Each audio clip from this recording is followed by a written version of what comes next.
Hello and welcome to another episode. My name is Dr. Ifoma Anna of the Faculty of Business Administration in Emmanuel University. Today, I shall be discussing on a topic titled Beneficial Effects of Complementation.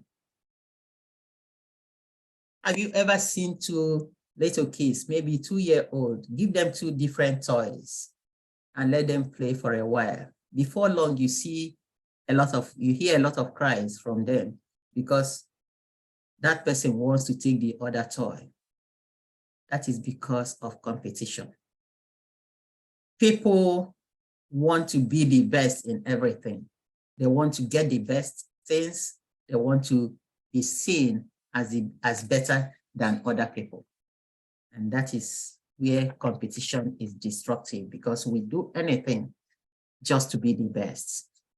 You see, in the ongoing World Cup, there is competition.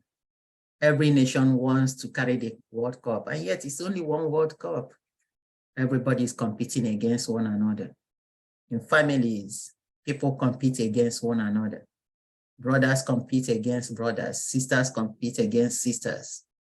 Even in politics especially, we see competition at its highest, and that is why so many things come up. Things that should not be issues become issues because of the high level of competition in political balance. The university is not different from the society. And so there is also the competitive tendencies. But in the university, we must know that competition is not what will give us the goal, that will enable us achieve the goal for which we are there. What is the goal of being in the university as faculty?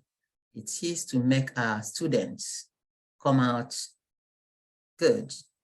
Students have the goal of coming and graduating and being the best intellectuals in the society. And we can only achieve that when we complement rather than compete with one another as faculty.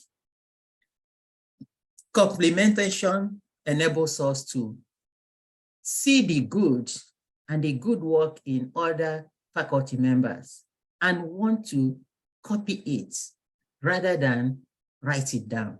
Competition makes you see something good in other people, but instead of copying it or learning how to do that, you want to put them down and destroy them. And that should not be in the university, because our goal is simple: to make our students the best intellectuals, good intellectuals as they leave the university walls. And so we must work together. And that is why we have to be in attendance at departmental and global faculty meetings in the university, so that we'll be able to share with other people, share our thoughts, our minds, our findings, the outcomes of our research, and even share what we are teaching with other people. That way, other people learn from us, and then if everybody shares, we all learn from one another. And then that does what? It sharpens us in our work. Complementation enables us to see where we fit in the entire whole that is called the university, and how best to help our students to come out tops. And because of that, complementation has a lot of beneficial effects. And I shall just take a few of these beneficial effects and discuss. One is that it limits controversy. Have you seen that member of the faculty that attends, maybe there are 6 meetings in a year, 6 global meetings in a year, and the person attends only once, all the 6, but never says a single word in any of them? The very day the person will talk, it's already controversial, because what's that person going to say? So he actually knows how to talk. So you don't want to put yourself in a controversial situation. The other side of it is that maybe you are always talking, but all you do is that you critique Whatever any other person says, you want to critique that person. And then you're already controversial. And so when you want to talk, oh, he or she has come again. But when you come with constructive discussion, call it constructive criticism, everybody knows where you're coming from. And then if everybody is free to do that and do it as a matter of fact, then controversies are reduced among the group of faculties. Therefore, that leads us to the beneficial effect of enhancing group cohesiveness and effectiveness. When everybody is free to participate in our meetings, in our departmental and global meetings, then you see that it reduces groupthink.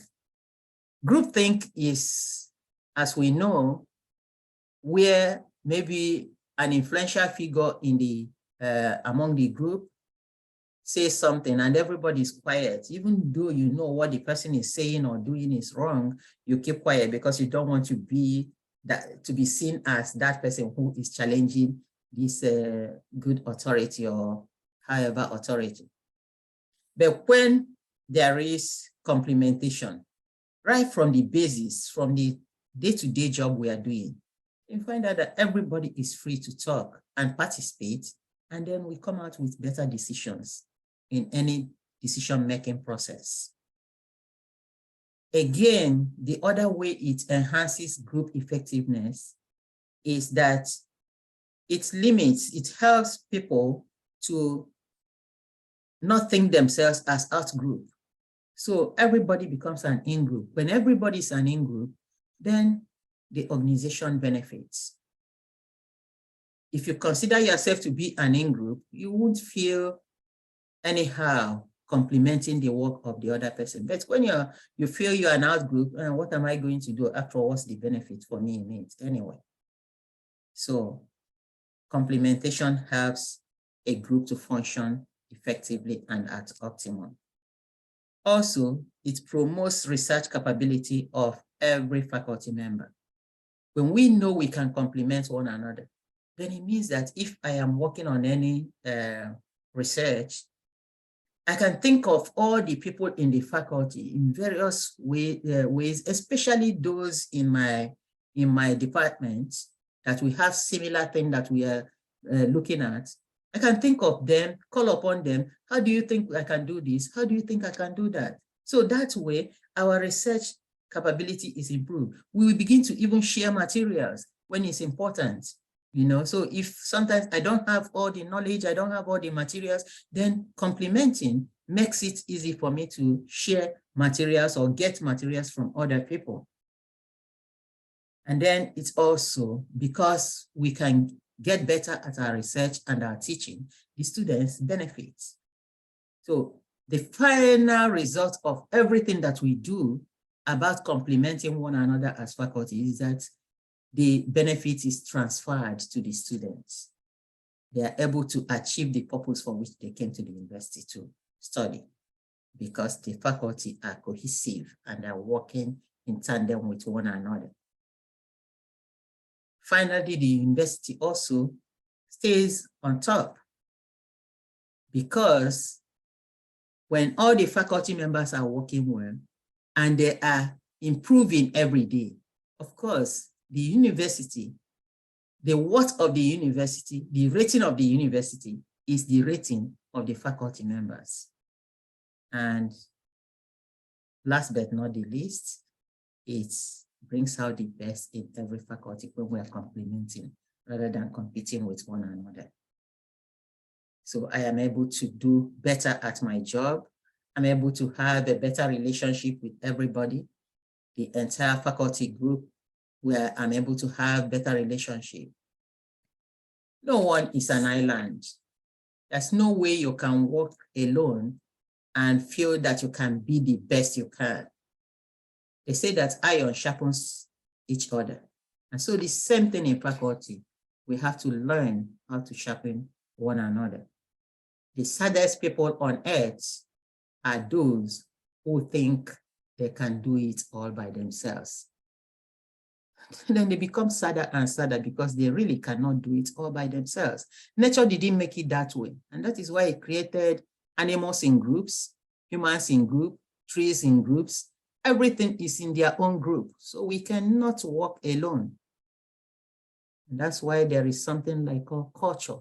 Culture is the customs of a particular group of people. The university has culture, and this culture is enhanced by complementation of every faculty member in the university. So as we do our work, as we continue the teaching process, the learning process, the preparation process, and the delivery process, let us always remember that we cannot be truly effective until we learn to complement one another. Thank you for listening.